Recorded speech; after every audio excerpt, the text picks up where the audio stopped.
City Union பேங்க்ல புதுசா அறிமுகப்படுத்திருக்காங்க 5 types of current accounts. Start up, regular, silver, gold, platinum. City Union Bank. அசத்தலான பேச்சாளராக ஆங்கரிங் அண்ட் பப்ளிக் ஸ்பீக்கிங் பயிற்சி பட்டறை ஜூலை 9 முதல் நேரடி மற்றும் இணைய வழி வகுப்புகள். தொடர்புக்கு 7338824242.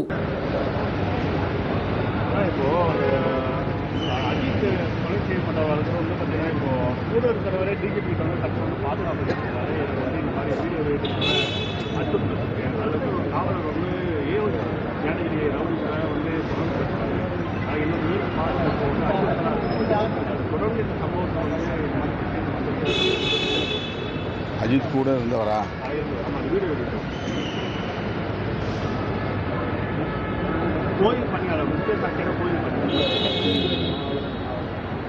அவர் வழக்கில் சேர்க்கலையா ஒன்று?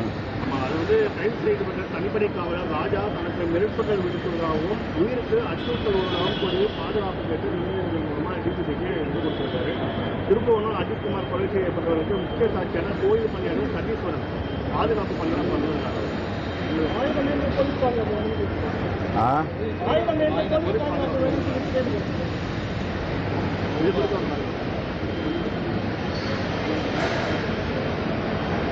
அஜித்குமார் படுகொலை வழக்கு மிகவும் உணர்ச்சிபூர்வமான ஒரு வழக்காக, தேசிய அளவில் கவனத்தை ஈர்க்கிற ஒரு வழக்காக மாறி இருக்கிறது. அந்த வழக்கில் தொடர்புடையவர்கள், அதாவது சாட்சியங்களாக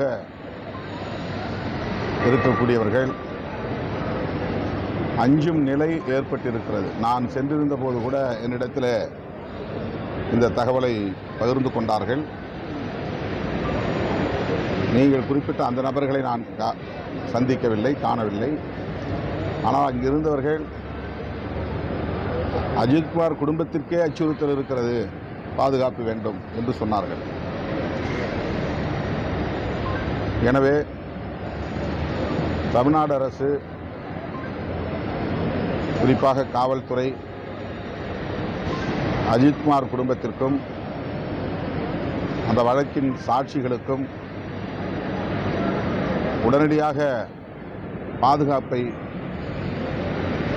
உறுதிப்படுத்த வேண்டும். அவர்களுக்கு ஆயுதம் தாங்கிய போலீசார் வழங்க வேண்டும் என்று கேட்டுக்கொள்கிறேன். அதே போல அந்த திருப்பூர் அஜித்குமார் மேலே புகார் கொடுத்தாங்க. நிக்கிதா வந்து தற்போது வரையும் தலைமுறையில் இருக்காங்க. அவங்க மேலே ஏற்கனவே வந்து பார்த்தீங்கன்னா இந்த வேலை வாங்கிக்கிறவங்க மோசடி புகாமல்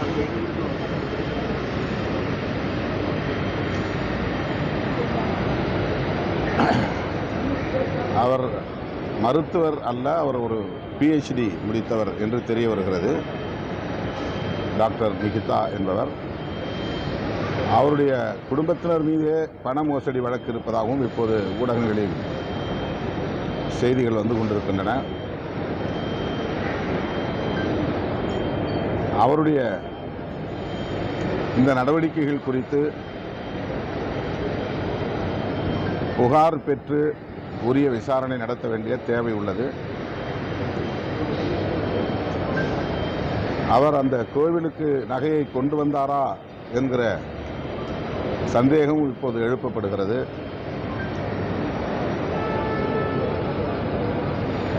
ஆகவே அந்த பின்னணியை கண்டறிய வேண்டியது இந்த வழக்குக்கும் அவசியமானதாக தெரிகிறது. அவருக்கு உயர் அதிகாரிகளின் ஆதரவு இருப்பதாகவும் சொல்லப்படுகிறது. ஆனால் நீதிமன்றத்திலே அரசு தரப்பில் அது மறுக்கப்பட்டிருக்கிறது. இதுபோன்ற கேள்விகள் அவரை சுற்றி ஏராளம் எழுந்திருக்கிற சூழலில் தனி வழக்காக பதிவு செய்து அவரை விசாரிக்க வேண்டியது அவசியமாக இருக்கிறது.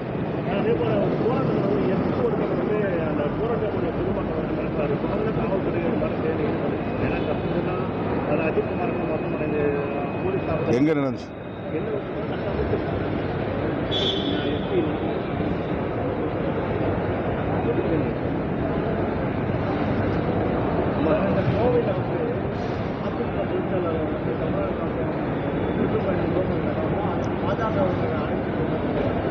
தமிழ்நாடு காப்போம்னா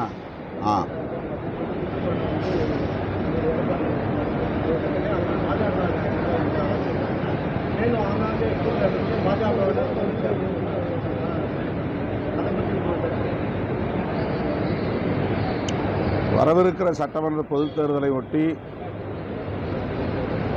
அதிமுக இந்த செயல் திட்டத்தை முன்னெடுத்துள்ளது. அவருடைய தமிழ்நாடு காப்போம் பயணம் வெற்றி பெற வாழ்த்துகிறேன். ஆனால் பாஜக, RSS உள்ளிட்ட சங் பரிவார்களோடு சேர்ந்து எப்படி தமிழ்நாட்டை காப்பாற்றப் போகிறார் என்பது கேள்விக்குறியாக இருக்கிறது.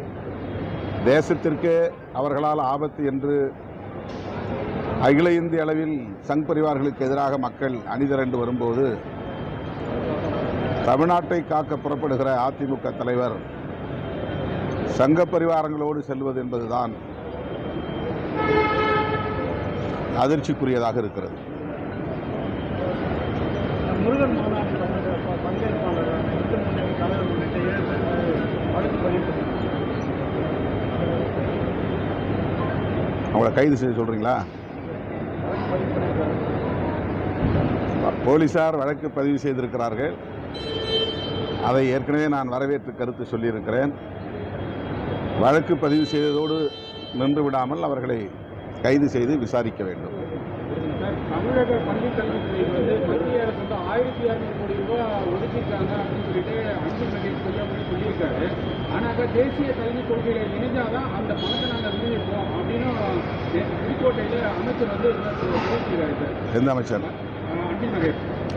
இல்லை தேசிய கல்விகள் மத்திய அரசு 1600 கோடி ரூபாய் தமிழக பள்ளி கல்வித்துறைக்கு ஒதுக்கியிருக்காங்க. தேசிய கல்விக் கொள்கையில இணைஞ்சாதான் நாங்கள் விநியோகிப்போம் அப்படின்னு யார் சொல்றது? அமைச்சர் சொல்லியிருக்காரு. அப்படின்னு ஆமாம், அதுதான் நீண்ட காலமாக அதுதானே பிரச்சனையாக இருந்துகிட்டு இருக்கு. அதான் இது சம்பந்தமாக ஏற்கனவே பலமுறை கருத்து சொல்லியிருக்கிறோம். அமைச்சரோடு சேர்ந்து தமிழகத்தை சார்ந்த நாடாளுமன்ற உறுப்பினர்கள் இந்திய ஒன்றிய கல்வி அமைச்சரை சந்தித்து முறையிட்டிருக்கிறோம். ஆனால் அவர்கள் பிடிவாதமாக இருக்கிறார்கள். முதலமைச்சர் கூட இது தொடர்பாகத்தான் பிரதமரை சந்தித்து முறையிட்டார் என்பதை நாம் அறிவோம். முதலமைச்சரே நேரில் சென்று பிரதமரை சந்தித்து முறையிட்ட பிறகும் கூட அதன் மீது நடவடிக்கை எடுக்க அவர்கள் தயாராக இல்லை, நிதியை ஒதுக்க தயாராக இல்லை என்பது எந்த அளவுக்கு அவர்கள் தமிழ்நாட்டின் மீது கரிசனம் உள்ளவர்கள் என்பதை இதிலிருந்து புரிந்து கொள்ளலாம். தமிழ்நாட்டுக்கு எதிராக செய்து கொண்டு அவர்கள் திமுகவுக்கு எதிராக செய்வதைப் போல ஒரு தோற்றத்தை உருவாக்குகிறார்கள். தமிழ்நாட்டு மாணவர்களுக்கு கிடைக்க வேண்டிய நிதியை அவர்கள் தராமல் முடக்குவது தமிழ்நாட்டு மக்களுக்கு எதிரானது. அது திமுக கட்சிக்கு எதிரானதல்ல, அரசுக்கு எதிரானதல்ல. இதை தமிழ்நாட்டு மக்கள் புரிந்து கொள்ள வேண்டும்.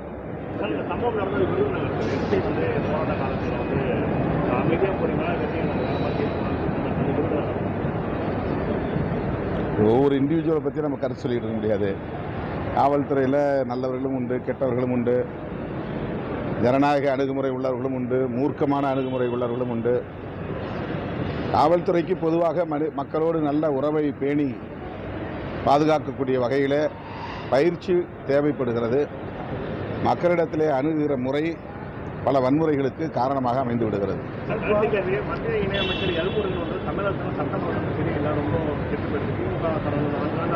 அவங்க வீம்புக்காக பேசுகிறாங்க, அரசியலுக்காக பேசுகிறாங்க.